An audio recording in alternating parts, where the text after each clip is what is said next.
I'm going to be demonstrating how to end tail threads. In some projects, you can just weave back and forth through the existing beads until you've changed directions maybe 3 or 4 times, then you can burn it off. But on this project, the cathedral windows, the beading was so tight that I didn't want to try to change directions.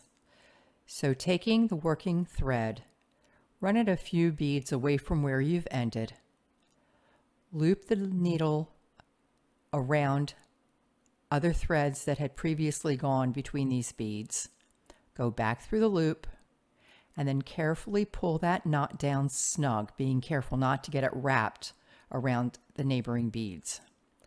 Then move on down a few more beads and repeat the process. And sometimes it's deceiving. You think you've gone through the loop and you really haven't. So sometimes what I'll even do is go through that loop one more time when it's almost closed to make a good, nice, tight knot.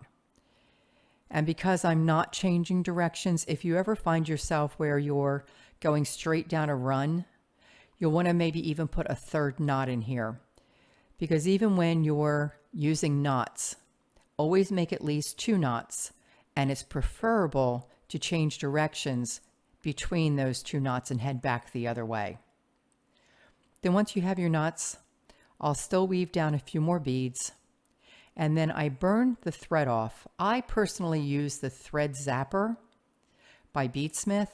I have used this particular one for over 10 years.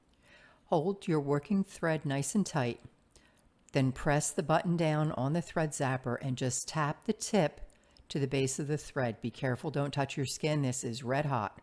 Then be sure you recap the unit. Berkeley also makes one that when you release it, the tip retracts, and that's a nice feature as well.